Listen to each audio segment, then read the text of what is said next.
Good evening, students. I hope you are all well.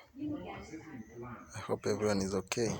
So, today we are gonna be discussing about sterilization. Our topic of today is sterilization. And before we begin our session, I would like to recap on what we already talked about in our previous meeting. So we discussed about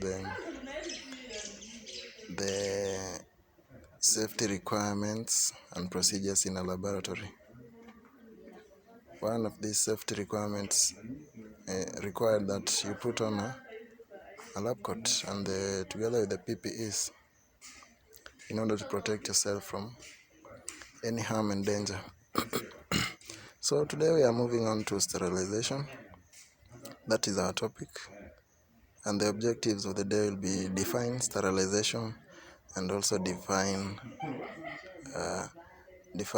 disinfection. Number 2 objective will be to discuss the different methods of sterilization. So we'll be tackling only the 2 objectives, and let's start on. So what is sterilization? Sterilization is a term coined from sterilize, and from our previous knowledge you know that to sterilize refers to kill microorganisms, to kill it completely, to kill to 100% level, while disinfection refers to the partial removal of the microorganisms.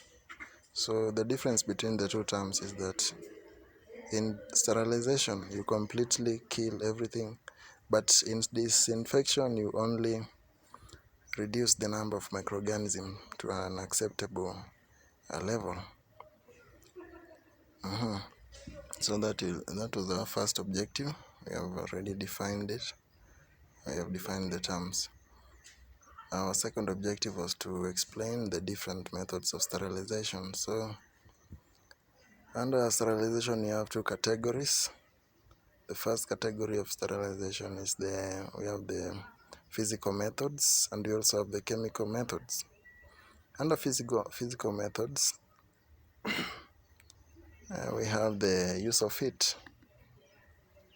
Heat is used to sterilize equipments in the laboratory. As you all know, heat denatures the cell membrane of microorganisms, rendering them harmless or killing them in the process.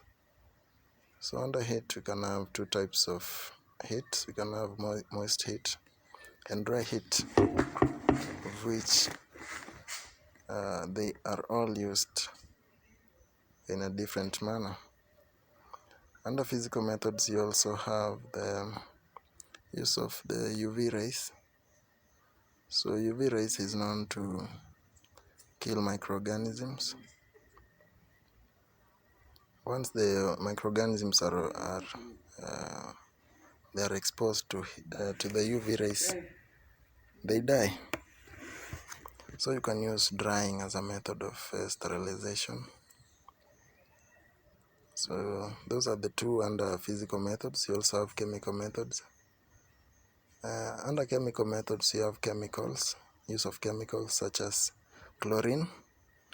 Chlorine is widely used to sterilize water. So chlorine is a chemical that is known to kill microorganisms.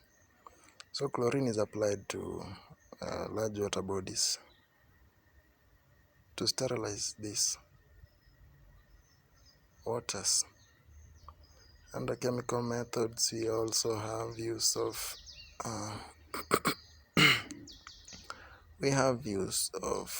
it's known as jig.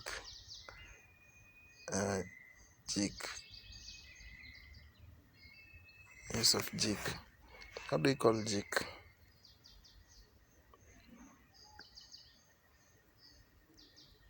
Jig is used to sterilize lab benches and also the lab floors. It is usually made in a concentration, either 70% or it can be 100%, and it is very suitable when used in the laboratory. So up to there, I have covered the 2 objectives of the day. So I thank you for your time. Thank you for taking your time to partake in this lesson. I hope to see you in our next lesson.